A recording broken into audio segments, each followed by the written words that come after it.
It's your boy AD back with a video. Now into this video we're gonna be doing what if Naruto was a demon god.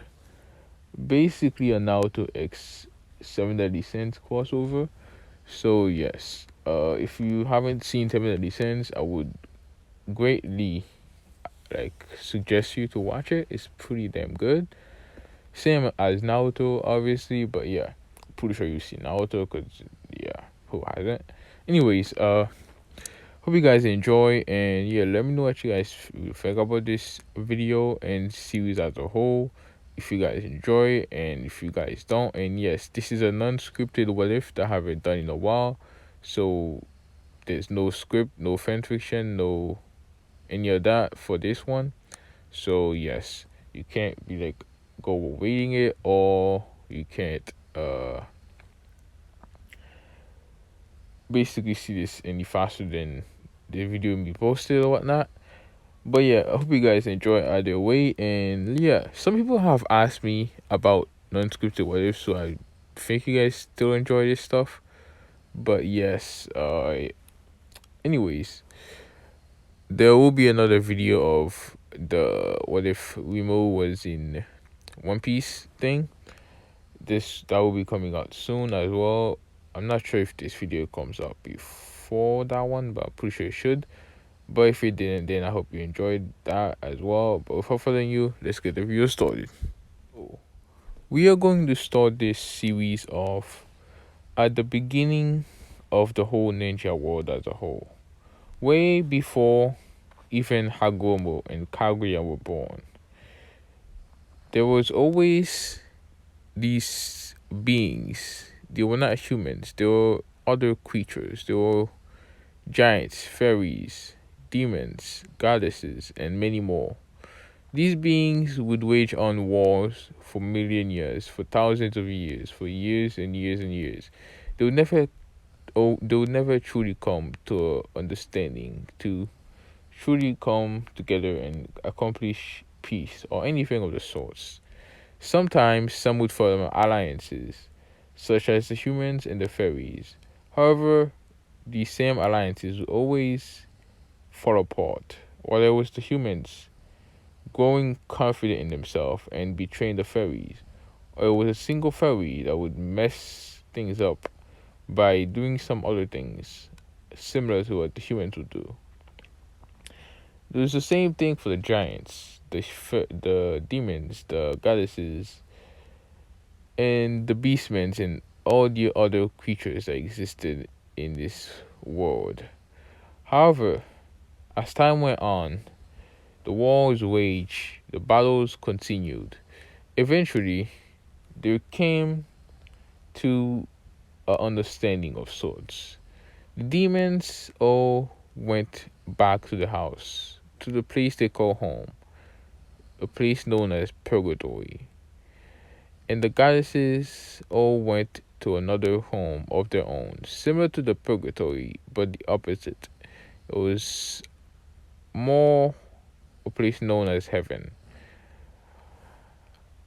As the humans stayed on the world itself, and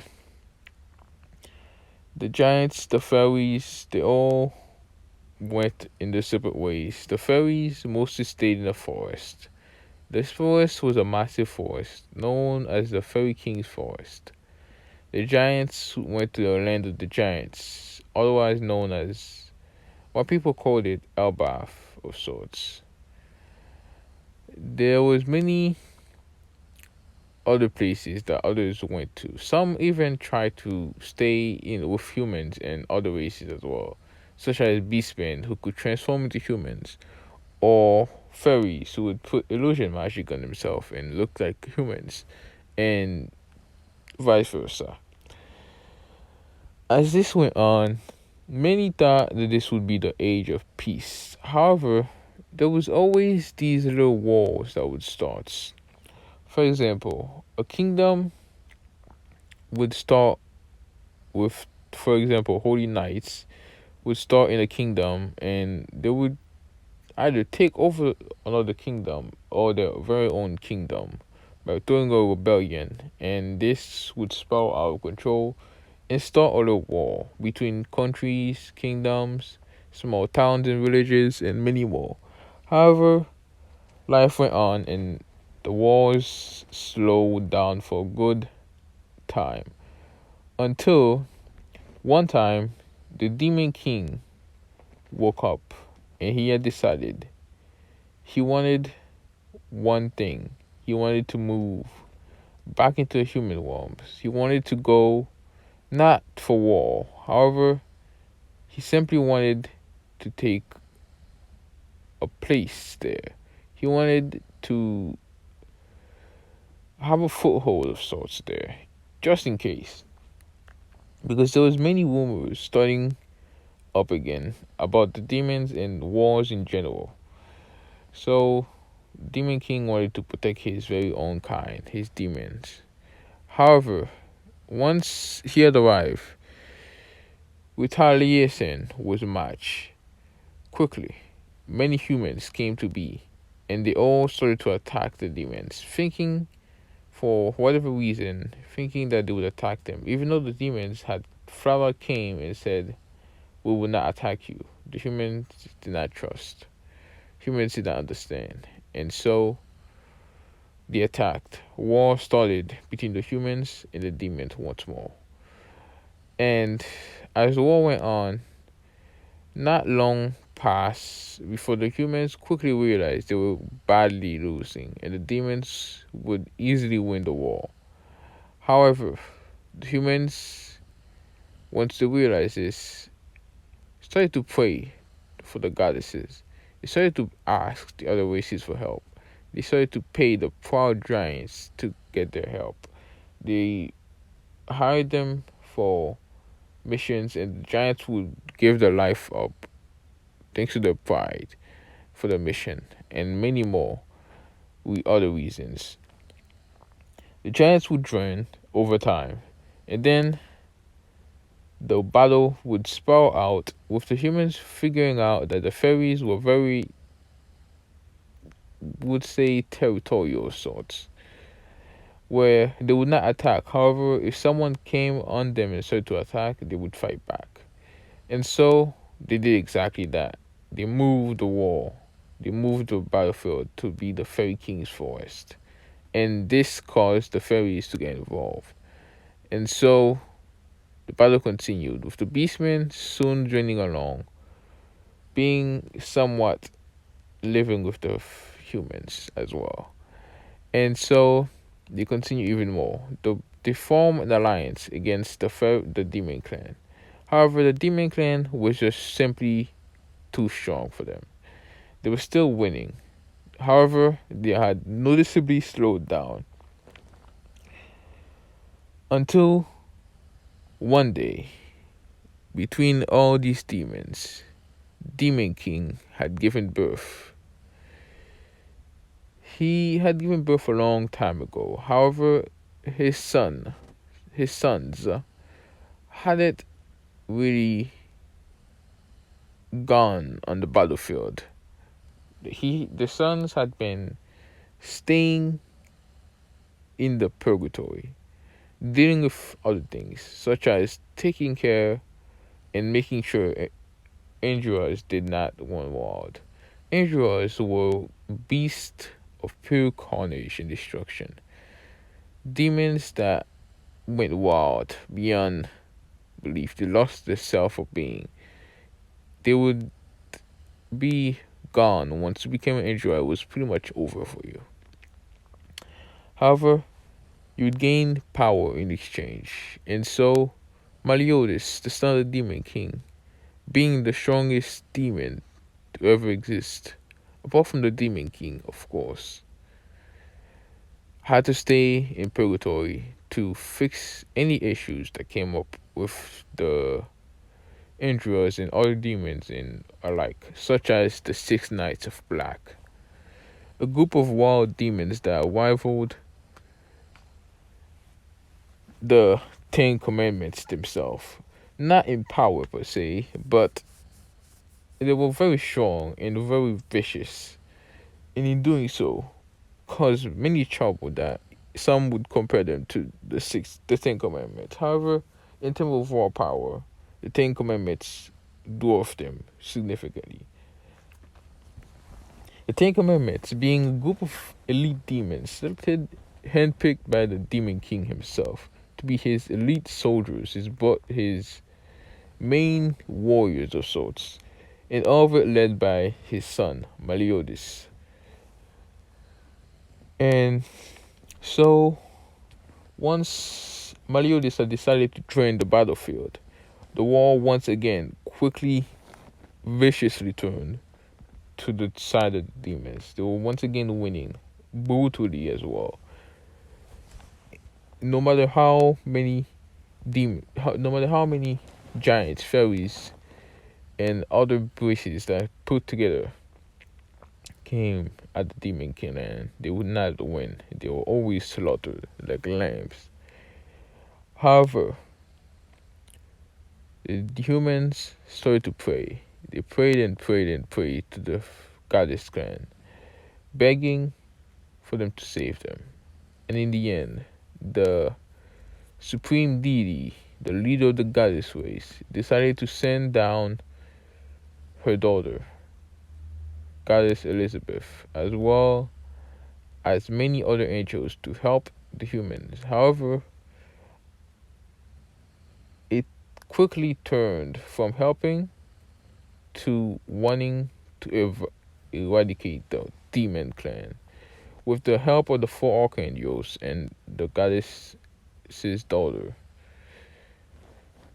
the war turned on the side of the alliance of the demon.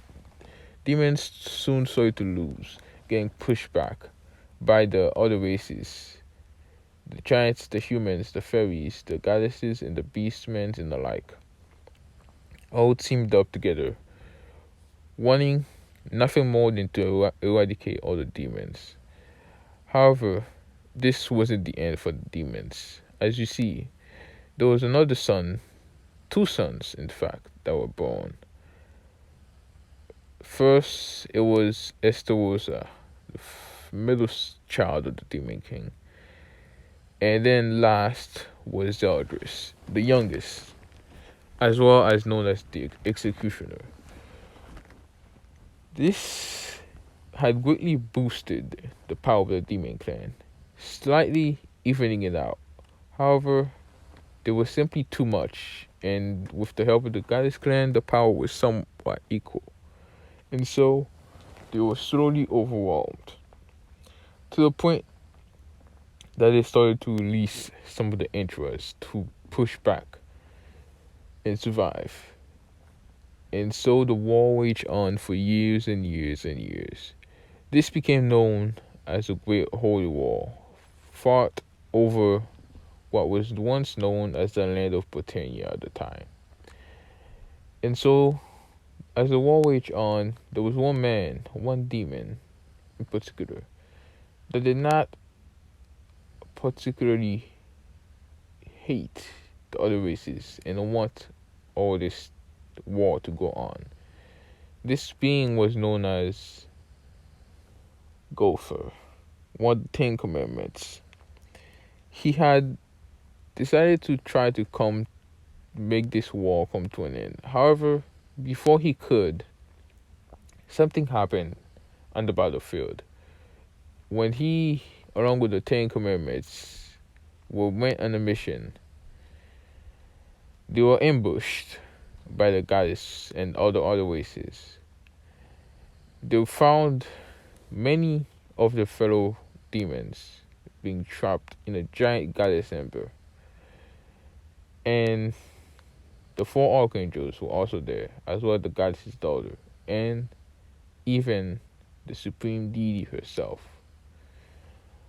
And so, quickly being overwhelmed by the power of the four archangels, along with the goddess's leader, the supreme deity, and her daughter, they were quickly pushed back. However, Meliodas, in the last dish attempt, tried his very best, pushing out all of the darkness he could find inside of him, causing him to go to a power that did not know he really had.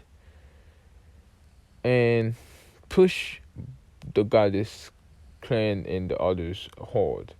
However, he still lost in the end. He was beaten, and in the end, the goddesses ended up killing him. However, even to his death, they did not truly win the war. As you see, before Meliodas was killed by the goddess's daughter, Elizabeth, and the supreme deity herself, she had made a grave mistake. You see, the way he had killed Meliodas was by asking for help from another. This being was known as Hagomo Otsutsuki and Hamura Otsutsuki. These two were prodigies amongst the humans. They were seen as gods by them. As you see, they were powerful enough to have sealed away an injurer and that had been causing havoc in the human world in Britannia. However, this only stopped it temporarily. As you see, the way he had stopped it was sealing the beast away, the ten-tailed beast that had been Indra. However, it would become known as the Ten Tails or Jubi. He sealed that beast away in his body and would be freed upon his death. However, while he was alive, he could use the beast's power, and using this power, he had created something of a holy smite sword of some type. It was a one-shot weapon of sorts. However, it could not be used multiple times and by multiple people. It could only be used by someone wielding the power of the Chubi. And this had caused Meliodas to die because he was being pushed back and could not defend against it while also fighting the goddess clan and everyone else.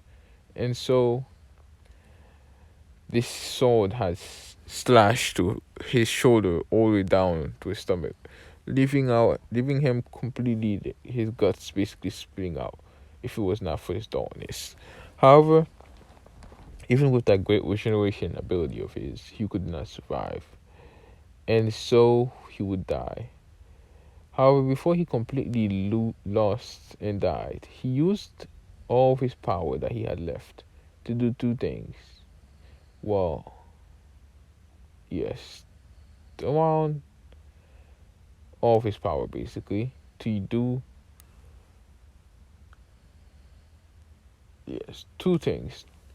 He decided to, one, seal away all the demons to purgatory, telling them to retreat, and then using his powers to make a wall of sorts, not allowing any being that was not infused in darkness to enter, and so efficiently sealing away the demon until his return, which was again linked to his second thing now, which was to reincarnate himself later on in the future. As you see, in the end, he had been thinking: had he done everything right? As you see, why he was thinking this, you ask. Earlier I said Elizabeth was fighting Meliodas. It scratched out a little bit. She was fighting him, but didn't try to particularly kill him. The reason being that the guy's her mom basically was forcing her to basically. So yeah, sorry about that. Anyways, the reason being, uh, Goddess Elizabeth had been coming to see him and basically talking to him time to time, and uh, fuck, I'm messing this shit up, bro. Forget what I said about Elizabeth just now. She did try to kill him, but yeah, I'm gonna have to go over that later on because it's like plot. But yeah, she did try to kill him, like I said in the first part. In the first time, the second thing I just said like a few minutes ago didn't count. But yeah, anyways, she did try to kill him, but he had been talking to her, and she had said a few things that had somewhat got into him of sorts. And so he was questioning himself. Should he be really protecting the demons simply because they were his kin? Or should he be doing what was seen as the right thing and saving the majority, the other races, the people who were against his race, basically? And so he decided to do something when he was reincarnating. Instead of simply going into a newborn or just reforming himself or anything of the sorts, he decided instead to reincarnate himself. However, he would not have any of his memories until he really needed it, until he would be in certain specific positions, situations of sorts. And so that day, the demons retreated, the holy war ended with what was seen as their defeat. However, in the end of the day, the demon clan did not take a complete loss. As you see, most of the other races, including the goddesses, giants, the fairies, and many more, had lost majority of their numbers, with them being basically dying out, uh, close to dying out at that point in time, due to the low numbers, thanks to the war, in the final battle specifically. As we see, after a few years after the war ended, the world had somewhat stabilized, with the humans ruling over the world, even though they were the weakest races. They were still ruling, as the giants went back to Elfbath, simply living their lives, not interacting with the humans much. The fairies went back to the forest to regrow and repopulate, not doing much with the humans in Britannia as a whole, simply staying in the forest. The goddesses went back to heaven, trying to regrow their numbers to refill the ranks, as they had lost many, many in the war, including had been greatly beaten by many demons and the like. Even the four archangels had been severely beaten. The beastmen once again blend in with humanity, however, did not interact nearly as much as they did before, simply living as if they were humans. And so, over the years, the knowledge of the Holy War and many more things slowly faded away. With the sage of the sixth path, he and his brother Hamura Otsutsuki, after the war, went back to their mothers. As you see,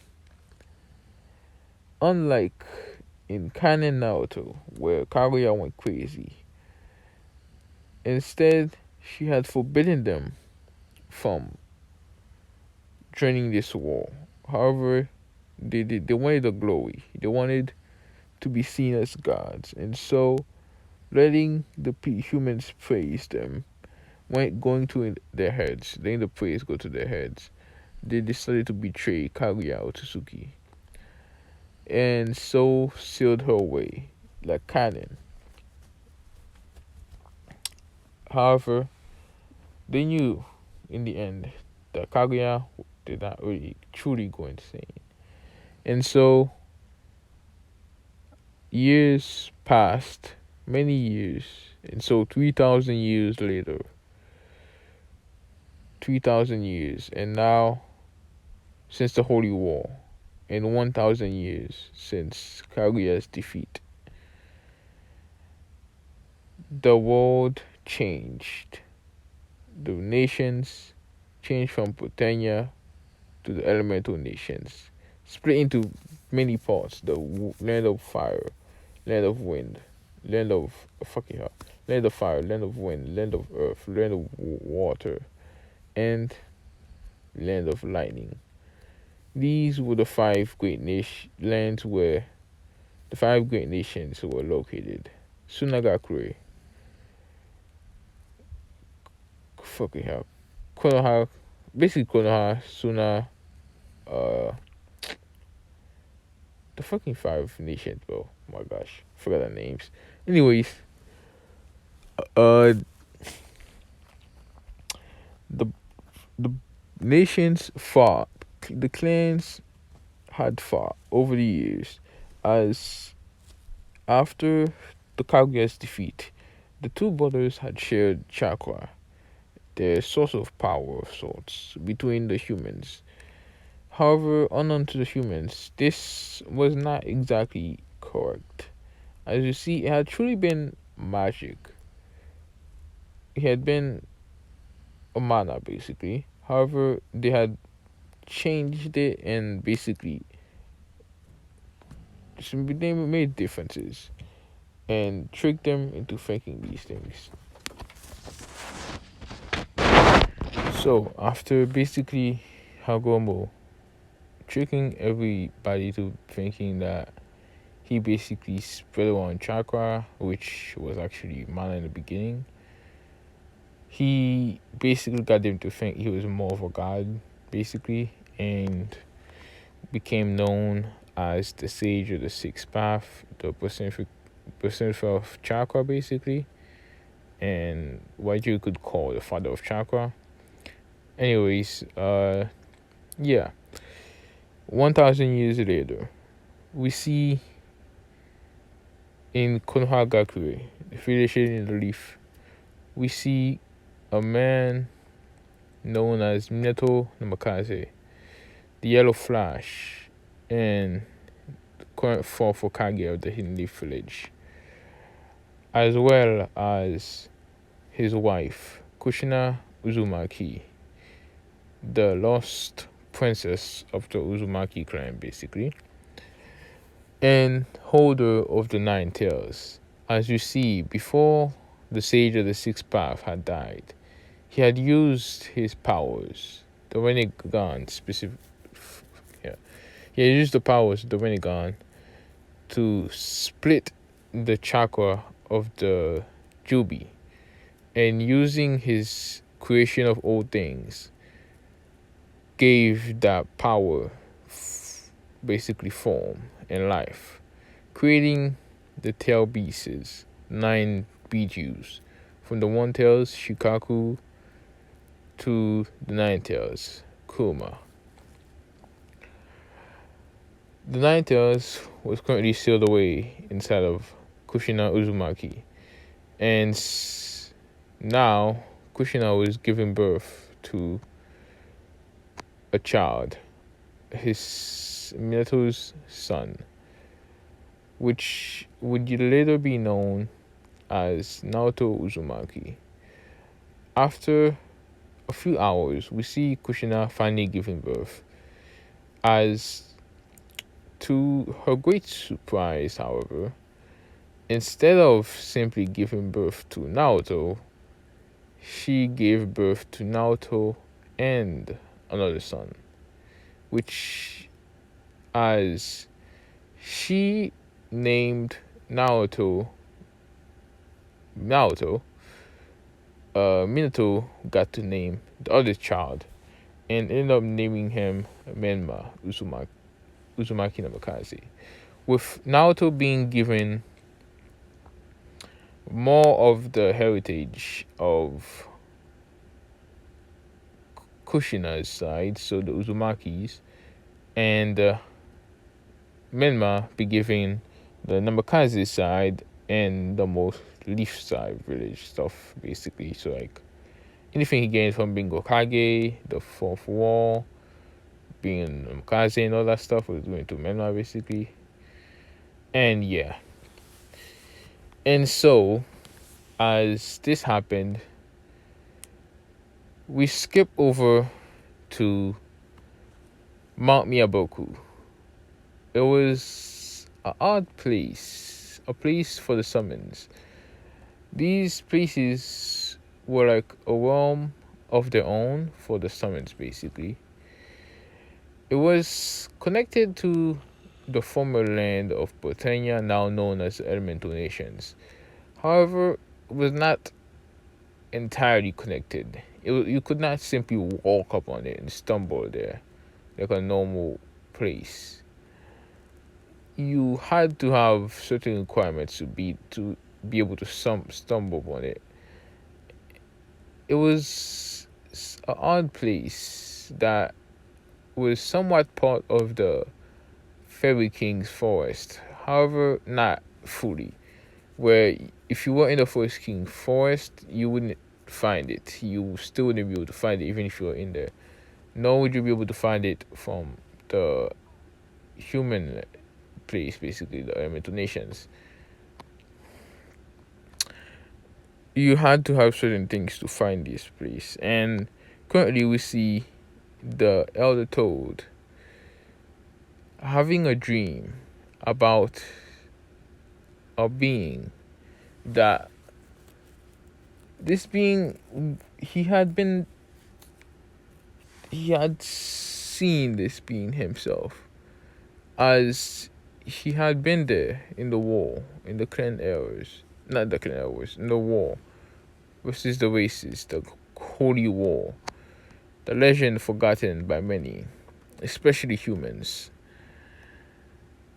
He had seen the carnage, the death, the powers of the demons and the angels and all the stuff.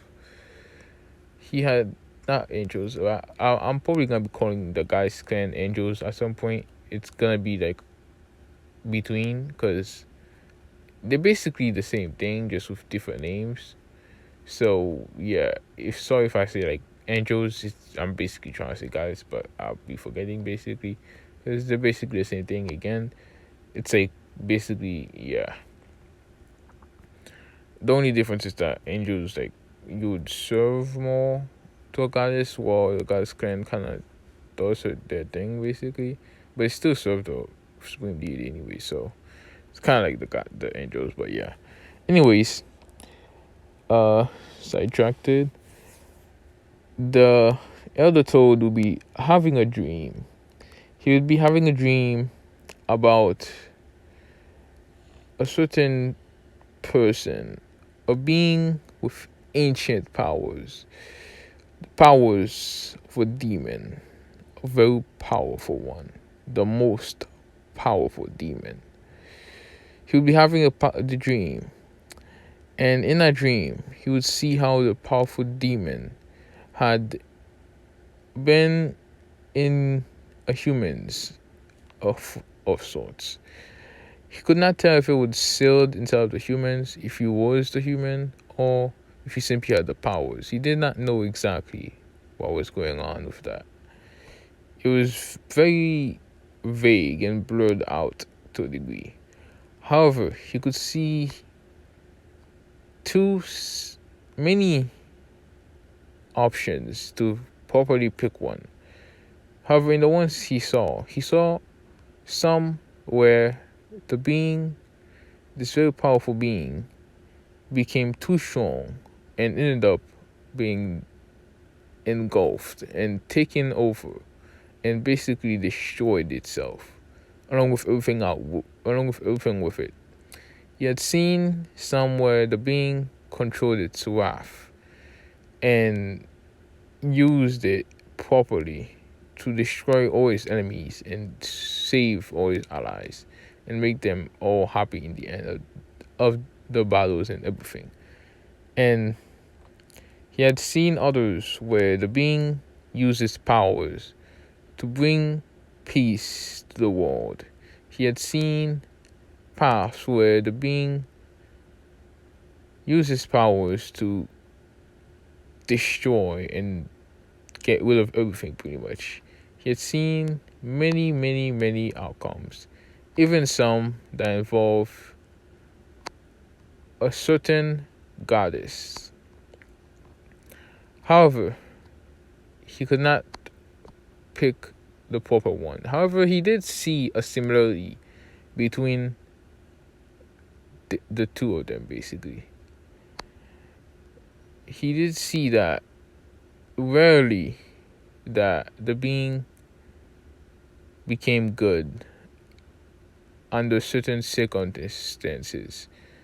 This included being trained by a certain man, the toad summoner, Jiraiya the Sannin. And so, in the end, he concluded one thing. For the being to become good and save the world and bring it into peace, the being had to be not only trained by Jiraiya to control the power, he had to also be guided properly. And without guidance, the being was a wild card. He could easily save the world and even easier destroy the world. He could do whatever he wanted. There was nothing stopping him. And so, he made his mind. He had to warn them. He had to make sure the world survived. It had to. He would make sure of it. And so, this is going to be the end of this part. And yeah, hope you guys enjoy. And for further ado, let me know what you guys think about this. And yeah, I know I haven't uploaded in a minute, but yeah, I was kind of, there was a lot of snow where I was kind of like snowing stuff, fucking shoveling snow and whatnot, and I was kind of busy in general, to be honest. Anyways, hope you guys enjoyed, like I said. And yeah, I'm kind of curious if anybody ever makes it this far, like to the very, very end. And if you did somehow, tell me who your favorite Akatsuki member is or something, so I can know you actually made it this far. But yeah, anyways, for further ado, I'm gonna be out for now. Peace.